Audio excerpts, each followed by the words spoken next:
How's it going, everybody? Welcome back to the Dragon's Den, and today we're going to do something a little different. I've decided that I'd like to play some Arena for you. Arena has the Brawl mode, which Brawl is specifically Historic Brawl. It now has all the cards available in Historic. They've bumped it up to 100 cards instead of 60 like it used to be, so it's basically Arena's version of Commander. It's the closest you can get to Commander playing on Arena. And so I figured I'd get on here and we would play a little bit. And today I'm going to show off my Enchantress deck. It's a deck that I really enjoy playing. I've had lots of success with this deck, playing it and everything else. So I kind of just want to, show you guys how it works. Here's the deck list. First, let's go over the Commander. The Commander is Sythis, Harvest Hand. I think that's the most obvious choice. It's 2 mana.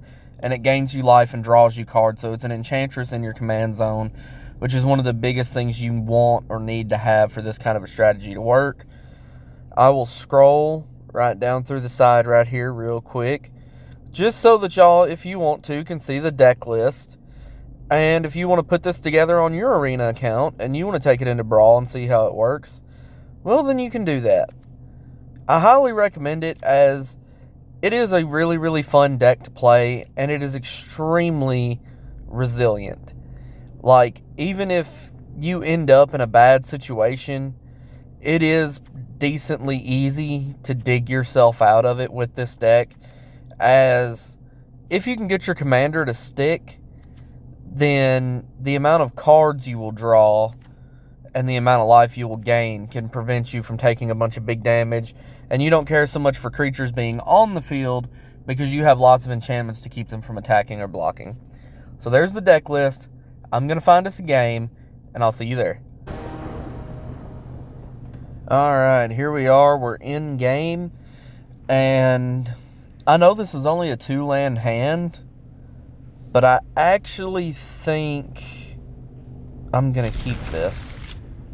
Let's see what we're playing against. We are playing against Illuna, Apex of Wishes. Okay. This could be interesting. We have a pretty strong start. Having Cleric class means we're going to be able to gain some life really, really quickly. We have a board wipe in hand, Nyx Bloom Ancient, which is absolutely amazing. And I wasn't too worried about the 2 lands because we'll be able to guaranteed cast Spirited Companion, and that's going to draw us an additional card, plus we just drew a land. So we're actually not in a super bad situation. We just got our 4th land, so we're going to drop Archon next turn. And then after that, it's just a matter of being off to the races and trying to flood the board as fast as possible. So we're going to go ahead and drop Archon. Next turn, I think we drop Sigarda's Splendor. And then, like I said, it's just off to the races. See what this is? Honden of Life's Web. Shrines? I really don't know that I was expecting any sort of shrine out of this. Okay. That's a little different. We'll just stick to our game plan of gaining some life. So that's normally what people tend to get frustrated about with this deck, is it does have the ability to just gain a ridiculous amount of life. If at any point we want to, we can level up our Cleric class and then start putting 1/1 counters around as well, kind of growing the creatures on our board to get some big damage out.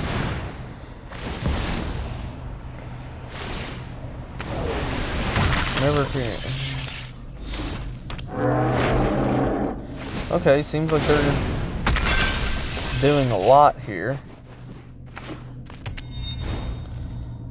That was interesting, and not necessarily in the way that I thought it was going to be.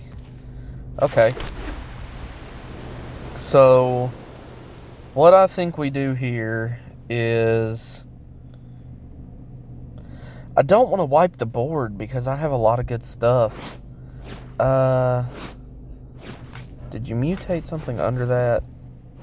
You did at some point. Luna Ape. Okay, so you have, but you mutated it underneath.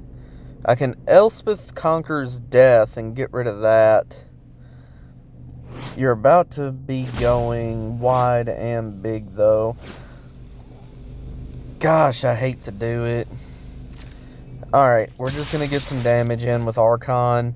Their board got a little too scary too quick. So we're going to do that to gain some life. And then we're going to wipe the board. I think that was absolutely the best way for us to go. Because they did a lot. And then I think we will play this Unbridled Growth on that plains. They're going to be able to make another 1/1. I think they do that just to make sure they've got something they can consist. This is a weird deck. I don't know that I've ever seen...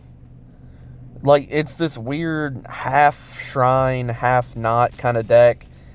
I haven't really seen anything like that, so it just... It's throwing me off. So, clearly they have some sort of something that's instant speed. Alright, we'll play this Blossoming Sands as our land for turn.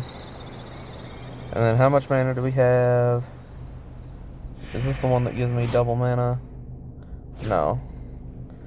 Okay, so I think we drop a Cloud Key. We choose Enchantment. And then we play Defense of the Heart. That way, if they go and get a bunch of creatures back on the battlefield, we can trigger our Defense of the Heart and go get us some really, really good value pieces. And now so our Defense of the Heart is going to trigger because of the Shrine. So we'll be able to go get some creatures and kind of set ourselves ahead and everything.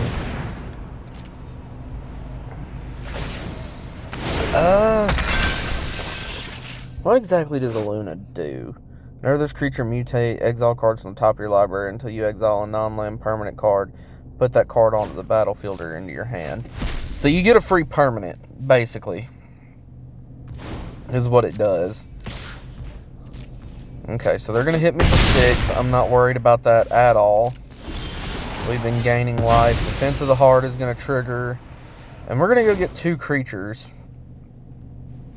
Question is, what 2 creatures do we want? Him having a Luna isn't great.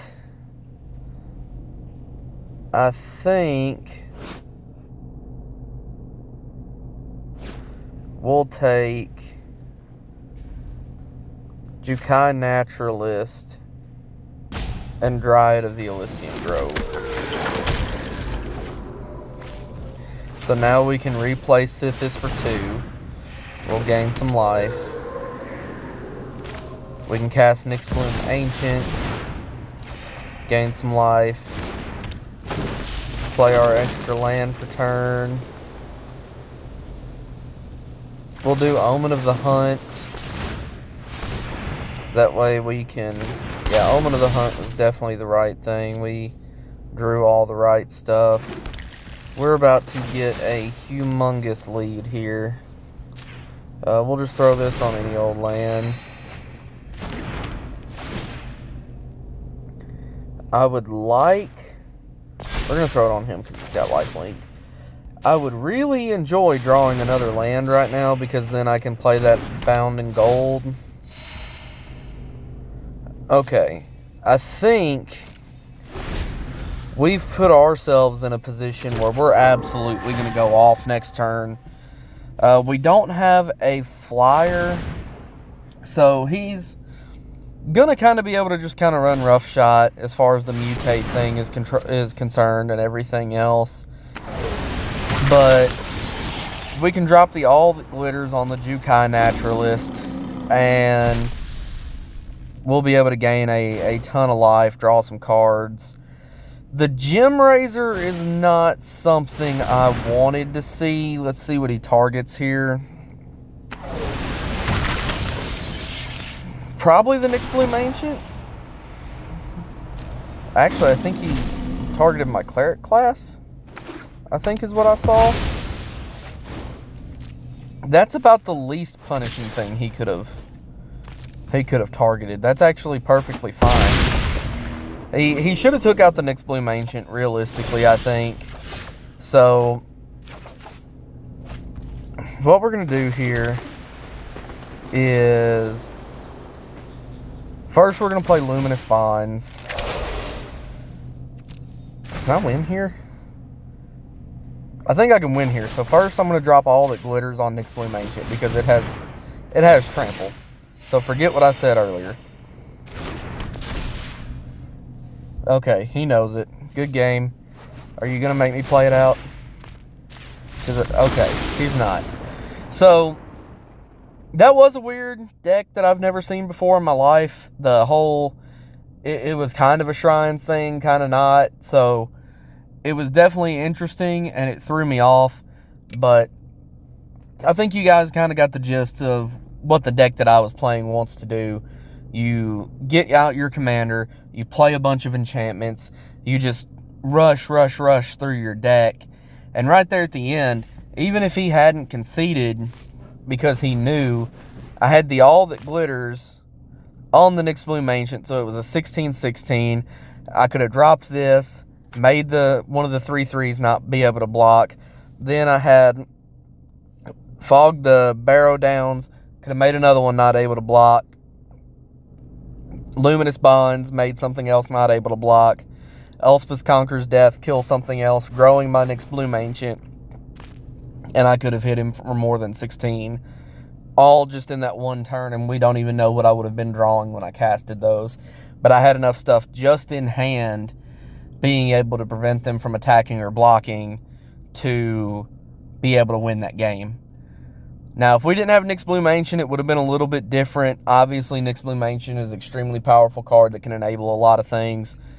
If we didn't have Nyx Bloom, the goal here would have been just to keep his 6/6 from attacking or blocking for the time until we could have dug to an actual removal spell to get rid of it. But I hope you guys enjoyed this. I hope you like the deck. And I hope you'll check it out. Put it together and try it out for yourself. Tell me what you think, and I'll catch you next time.